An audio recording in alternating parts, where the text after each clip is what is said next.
The UK's outgoing Prime Minister Boris Johnson faced his last round of PMQs before the Tory party elects their new leader.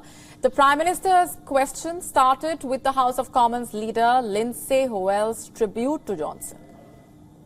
We've been through many dark times within this House, and none more so than through the pandemic, and always will be remembered for what this House did and the way that you conducted those duties during those dark times, Prime Minister. This week, Mr. Speaker, probably, certainly, will be my last PMQs from this dispatch box, or any other dispatch box. Mr. Speaker, this morning I had meetings with ministerial colleagues and others, and in addition to my duties in this House, I will have further such meetings later.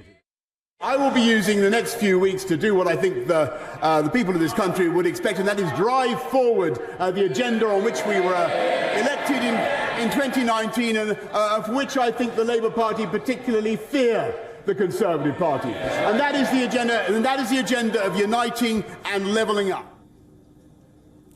The Labour Party leader Keir Starmer accused Johnson and his administration for the 40-year high inflation in his final goodbye, and said that he will miss the Prime Minister's delusion.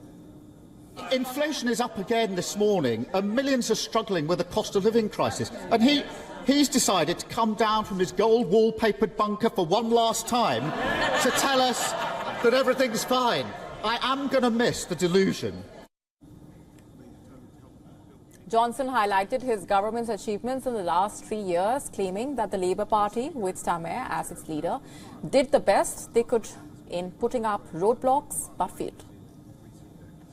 What does it say about him that no one can name a single policy after 3 years of the Labour opposition, apart from putting up taxes? He's one of those pointless plastic bollards you find around a deserted roadworks on a motorway, Mr. Speaker. We got Brexit done. He voted against it 48 times. We got this country fast out of COVID in spite of everything he would have kept, and when he would have kept us in lockdown. While Johnson spoke of his government's record, the Scottish National Party leader, Ian Blackford, accused the outgoing Prime Minister of driving the UK to the brink of recession. But let's look at the Prime Minister's record-breaking efforts in office. His Tory Brexit slashed £31 billion from the economy, the biggest fall in living standards since the 1970s. People's pay in real terms falling at the fastest rate on record, with the worst economic growth forecast in the G20 outside Russia, and the highest inflation in 40 years. Personally, I'd like to thank the Prime Minister in his capacity as Minister of the Union for driving support for independence to new heights.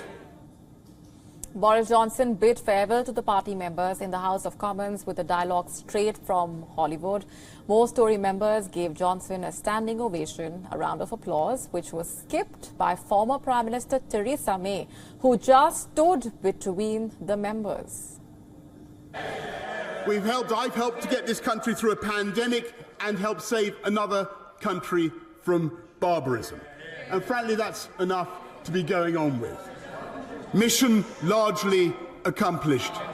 For now, I want to thank you, Mr. Speaker. I want to thank all the wonderful staff of the House of Commons. I want to thank all my friends and colleagues. I want to thank my rival friend opposite, Mr. Speaker. I want to thank everybody here, and hasta la vista, baby. Thank you. WION now available in your country. Download the app now. Get all the news on the move.